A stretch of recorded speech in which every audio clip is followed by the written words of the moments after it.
Kristin Andree, founder and chief strategist of Andree Consulting Group. I founded my company almost 10 years ago because I love helping people not only succeed, but thrive in their careers and their lives. So many times I meet amazing people who have so much more potential than what they're utilizing.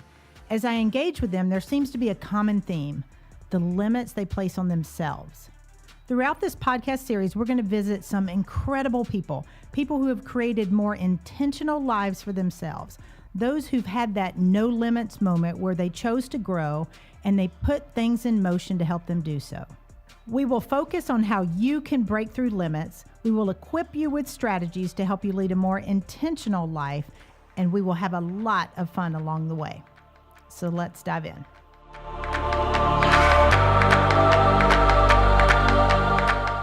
Hello, everyone, and welcome to the No Limits podcast. I am super excited today because we have Nancy Chorpenning with us. Nancy is a business strategist and coach, and she is very, very, very focused on helping entrepreneur women.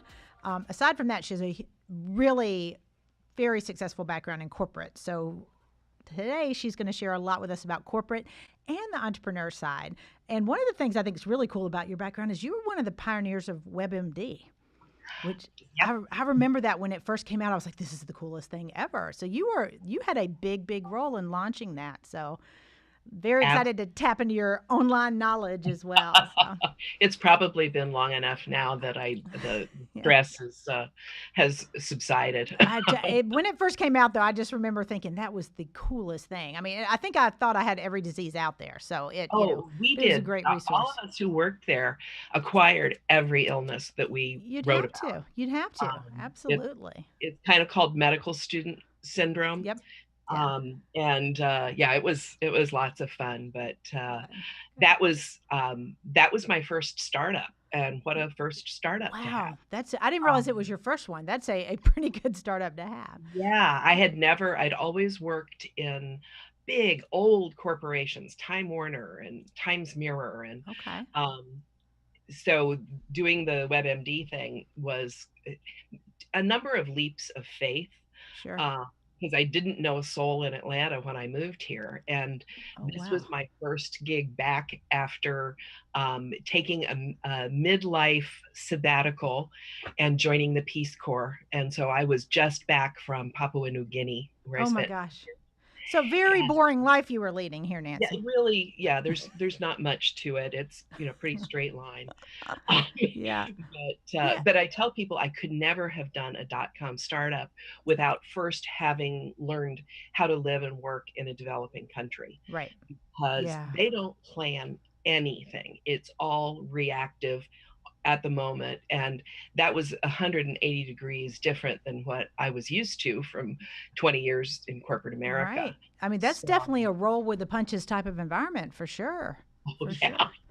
So what led you from that to, I mean, I know right now with you have the CEO School for Women, you've got all kind of just fantastic resources online and in person from a coaching standpoint for women entrepreneurs. And what I think is really cool with your business is that you work with a lot of startups, a lot of brand new. So what got you into that? Well, sort of an odd area kind of journey. When I started my business 12 years ago, I honestly didn't know what I was going to do after I recovered from the .com trauma. 6 years. I like how you call it a trauma. It's not. It really was. It was 6 years, which we measured our years in dog years. And so, and even when I joined, I was the second oldest person in the organization.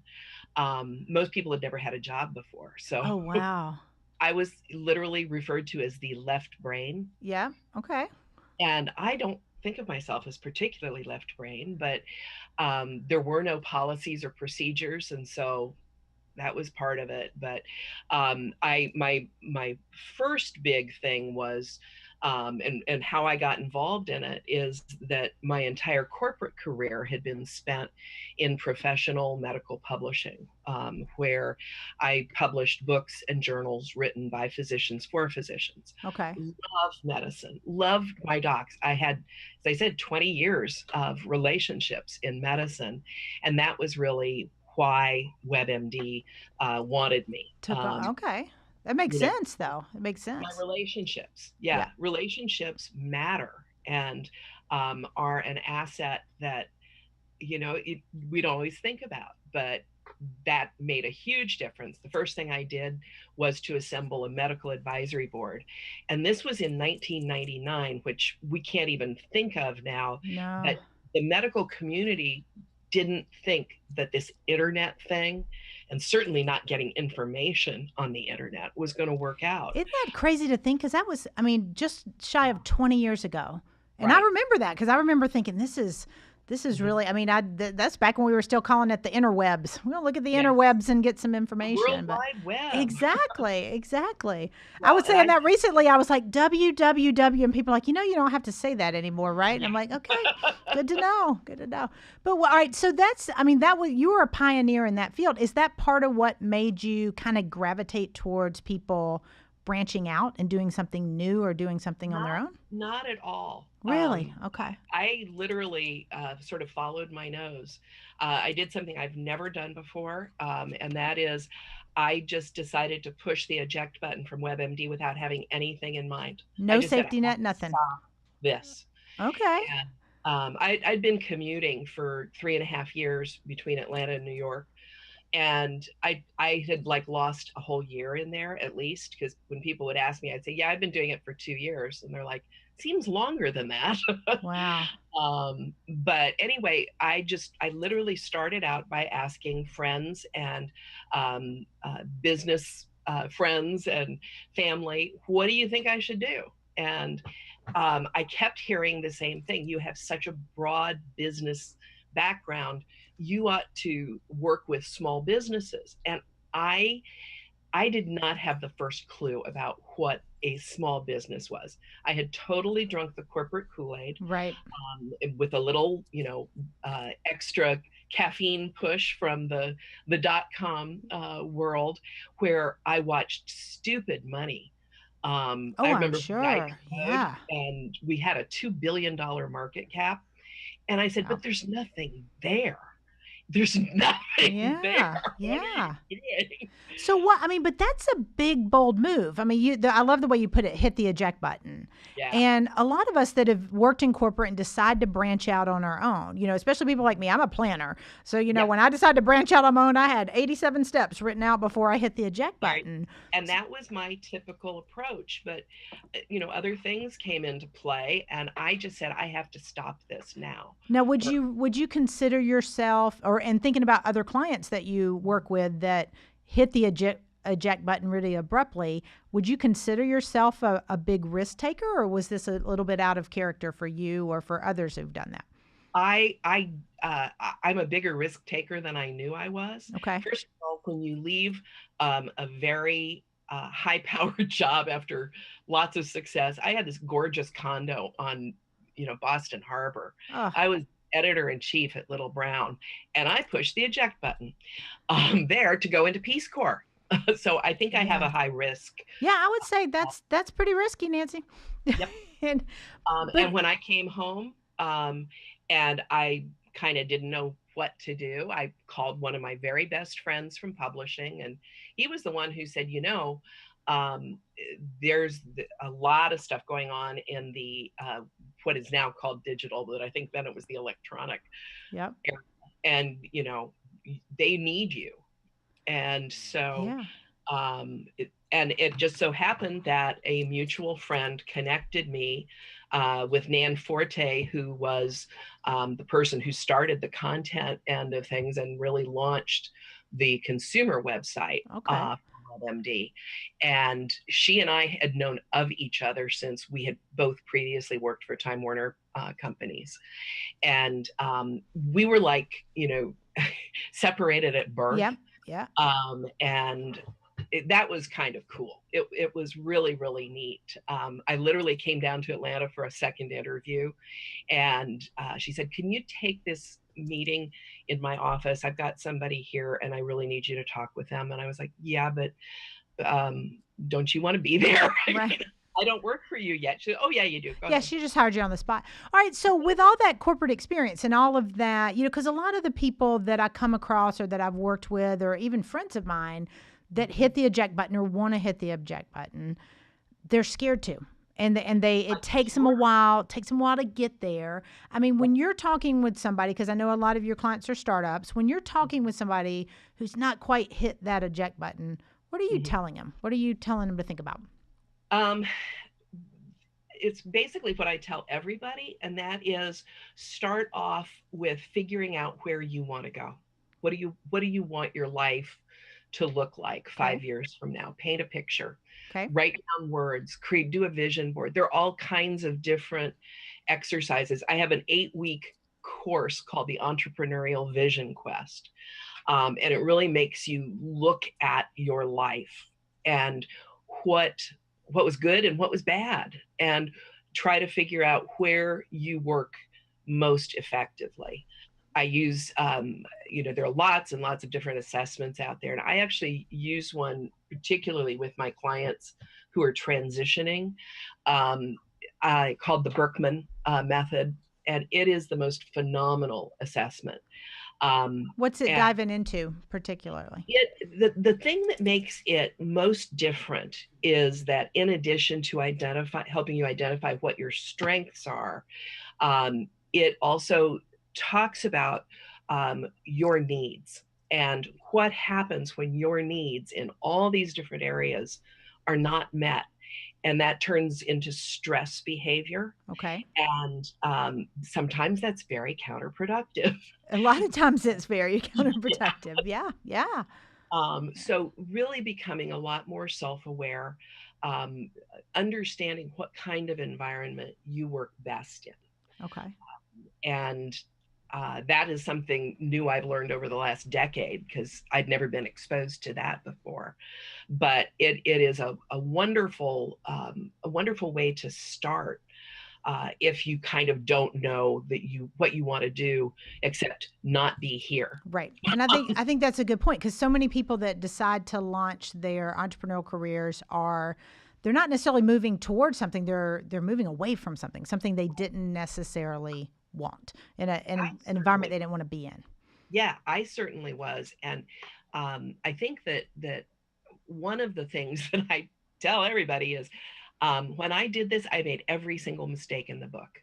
And the hardest thing for me was to find a resource where I could actually find, some information about what I was supposed to do, because I didn't know anything about the small business world. When I found out that 99% of all businesses are small businesses, right, the way that the SBA defines it, I thought my head was going to explode. Right.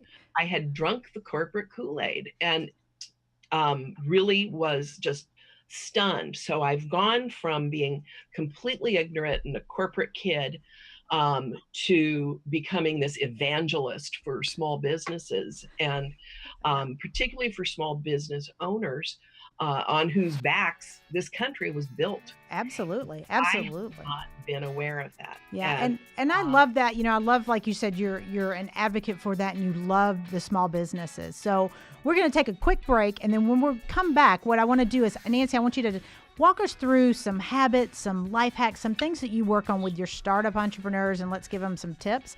But we are going to take a short break, and we will be back with you in just a few.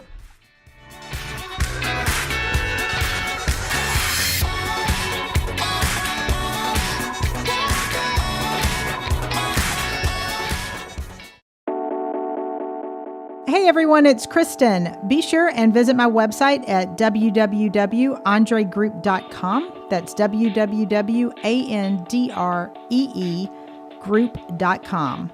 And while you're there, be sure to download my white paper, Top 10 Reasons Your Business Isn't Growing Fast Enough. Now get out there and create your no limits moment.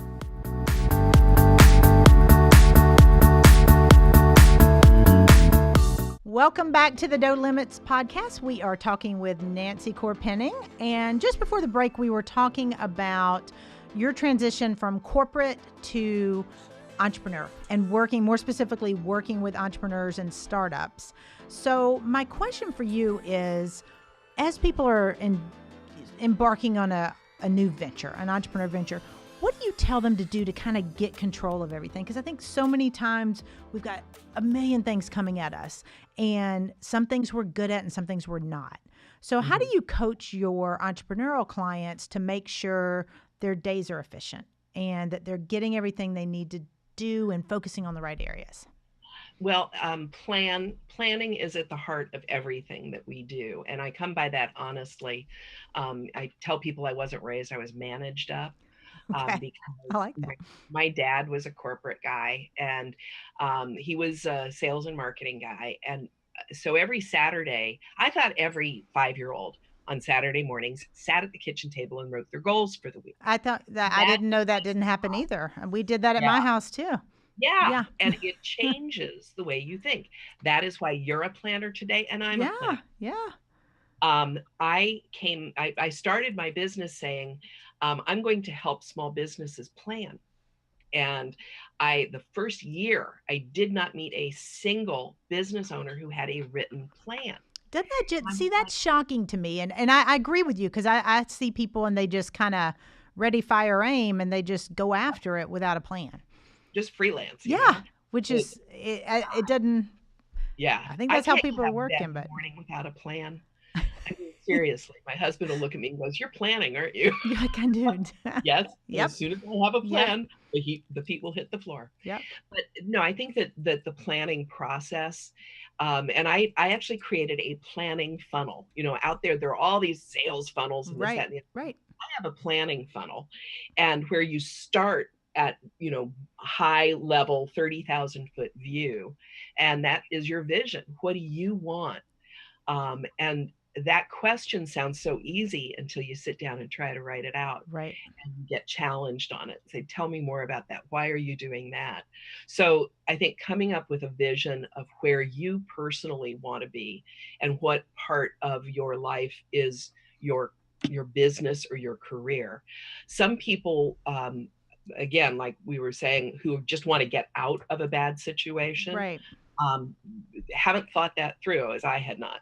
Do you find And that that happens more if somebody's running away from something? yeah, They tend to jump in without yeah, giving it much thought. Okay.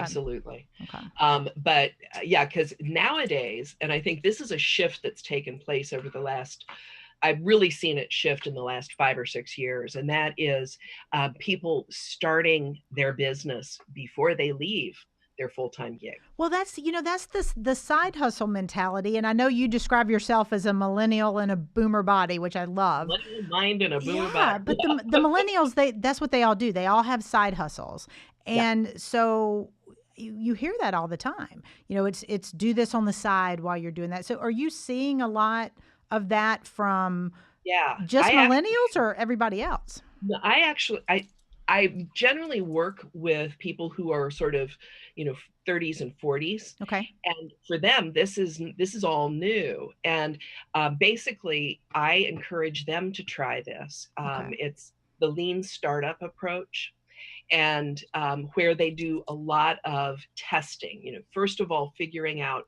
your what is this going to be, and then your why. Why are you doing it? And then come up with your value proposition, which really is hard. That is from the standpoint of your customer, not you, right. and figuring out who your customer is. And again, it all has to align, and it is not a quick and easy process. It should take time. And the other thing that really I've had to really say specifically is planning is not an event; it's a It's a practice, process. Yep. because Yeah. people believe that once you've planned it, okay, I'm done. And it's like, Yep. no, no, no, that's the beginning. That's just the beginning. And your plan will change. That is a guarantee. And so, how often should, because I agree with that. I think you've got to course correct a lot. And that's what, so many times clients, when I work with my private clients, I'm just trying to get them to move, take a step. And so Yeah. sometimes they're, and I've been in this position myself, you're afraid to take that step. So, how often are you recommending that people reevaluate? It really depends on where their business is in its life cycle, and where they are in their practice of planning. Love it. Because I also use the expression "done is better than perfect." Yep. And particularly with women, we like to be perfect. Some of us have had to be perfect Yeah. in our careers in order to have a career. And I think women put that pressure, a lot of it's internal. A lot of us put that pressure on ourselves when it doesn't Absolutely. necessarily need to be there. Yeah. Yeah. Yeah.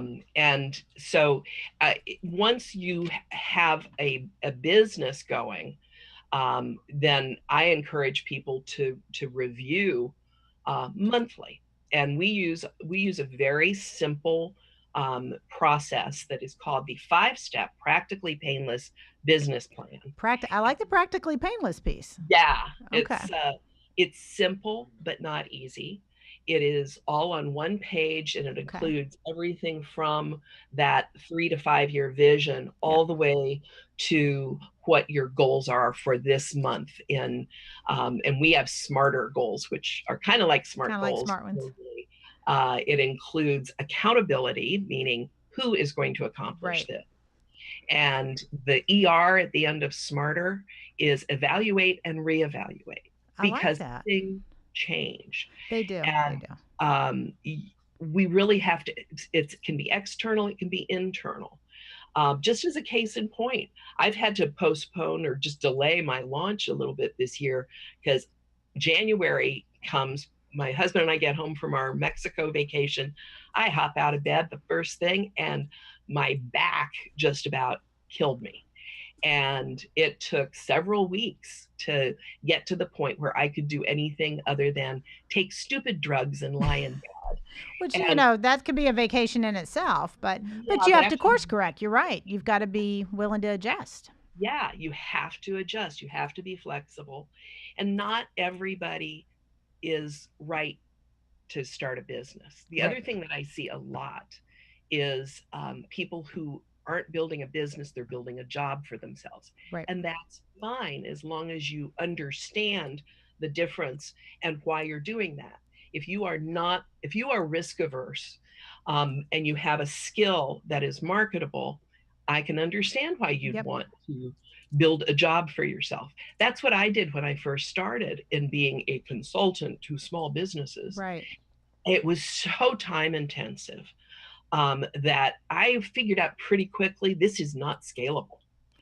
And that was the first inkling that I had created a job, not a So business. you bring up an interesting point with a job versus, and both are fine, to your point. But the other piece you mentioned where I think could help with that is the accountability piece, Hmm. and especially with women. And I'll ask specifically, since you work with a lot of women and that's your focus area, is I feel like women are just primed for the accountability and the community and the camaraderie that they can build, and especially being an entrepreneur, whether it's a career, a job or a business, to your point, they need those pieces. So what do you recommend to people that you work with for Yeah. finding that community?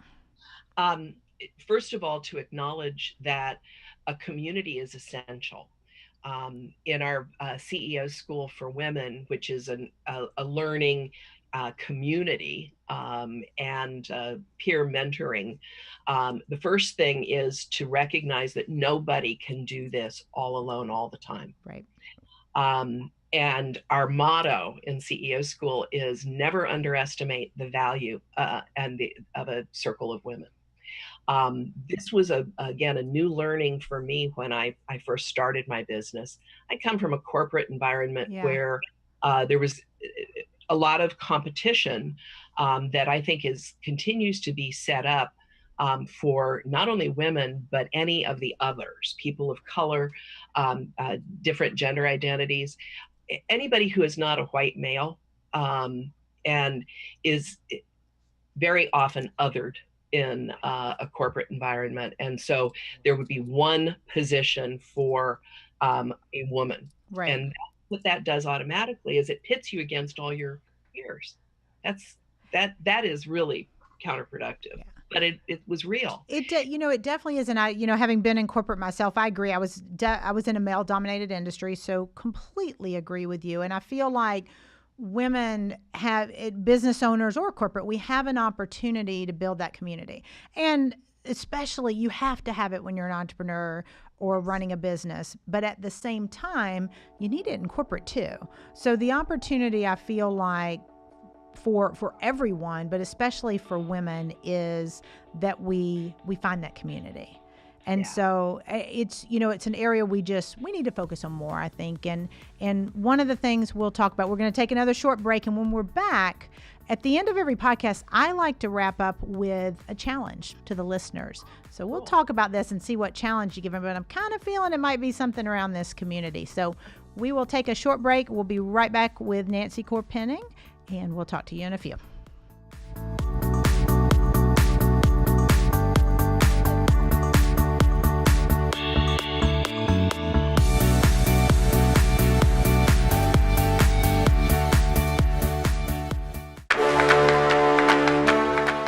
Hey everyone, check out my podcast, No Limits with Kristin Andree, on Tuesday nights at 7:30. We will tackle the things holding you back and the limits you set on yourself and equip you with some strategies to lead more intentional lives. Podcast launches every Tuesday at 7:30 p.m. on facebook.com/Andree Group. That's facebook.com/ANDREE Group. We'll see you there.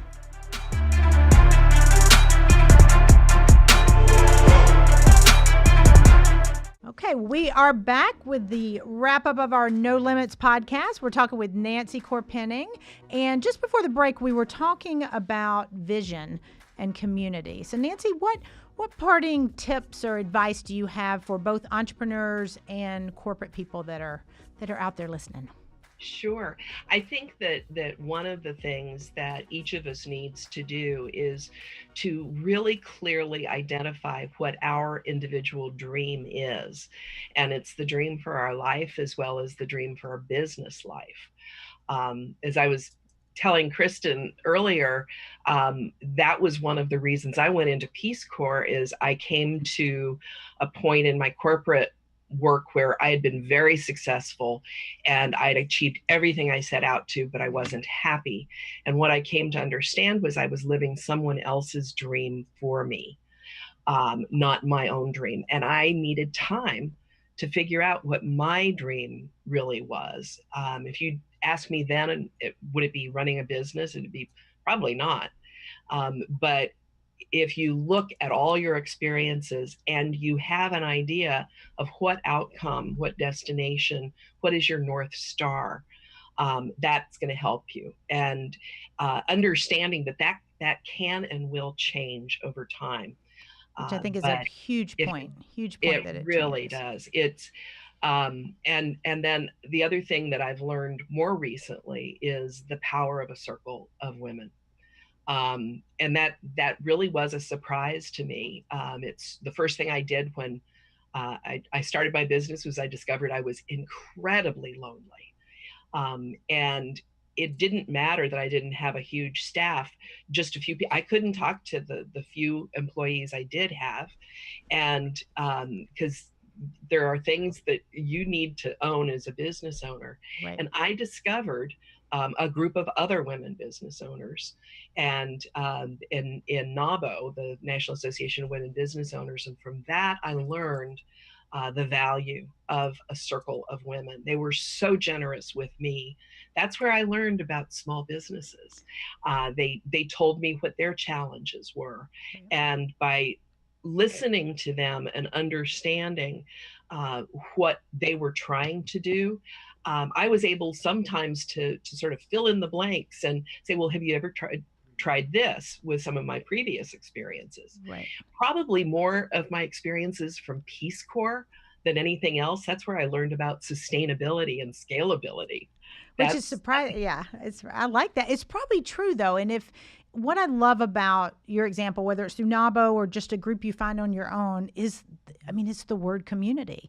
It's really trying to find people who are a complement to what you know, and you're bringing value to them and they're bringing value to you. And, I know you work with women, and I've been in study groups and community groups of co-ed and all women. And I do think it's a unique advantage for entrepreneurs to find their people. Absolutely. And And it doesn't have to be a big group. It no, can not at all. be two or three pals who are Yep. doing the same kinds of things you are, Yep. and where you just commit to have coffee together Yep. once a week, once every 2 weeks, once a month, Yep. and become accountability partners, and have touches during the month. It's really what led me to start CEO school, was as a group experience Right. to build community. And in talking with the members of that, several years later, because we started this back in 2014, the first thing that they say is the relationships have meant so much to me. And And that's where we've got that opportunity. I think as a whole, and as business owners, as entrepreneurs, as corporate people, we've got an opportunity to build community. And I and we feel are. personally it's lacking. It's lacking. Yeah, and I love seeing what we're doing in this country too. And I think that the Women's March is just a wonderful example of that. And That it's is a people coming community. together. It's a big old community. Big old. It's people coming together, though, and I think that's really, what the difference is. Whether it's women, men, people that agree, people that disagree. It's people coming together and being there. And in my practice and the people I work with, and even with my closest group of girlfriends, I kind of tell people my job is to pat you on the back and be your biggest cheerleader when you're doing well. But it's also my job to kind of dust you off and push you back out there when you need a little nudge. And Exactly. that's what community, to me, that's what it means. So, as I mentioned earlier, I like to always do a challenge. And so we've got a Facebook group set up, and the hashtag is No Limits Challenge. So my challenge to our listeners, and I thank you so much for sharing and for bringing up this topic of community. So my challenge to the listeners this week is find that community and share with us on our Facebook group page who that community is for you. Send us some pictures, send us some videos. Let us know what's worked. Are you guys meeting for coffee, like Nancy said? If you're like me, you might be meeting for wine once a week, which I know you do as well. But share in the group what the community has meant to you so we can all learn from each other, because that's my goal in this podcast, is that we can share with experts like you, Nancy, and have the community that's built out there so we can continue to support one another. So, yeah, I thank you so much for being here. I really, really appreciate you sharing your knowledge. Good. Thank you. And for everybody else, find us on Facebook, hashtag No Limits Challenge, and let us know what community has meant to you and give us some fun tips and ideas about what your group does. So until next week, you guys make it a great week, and we will see you soon.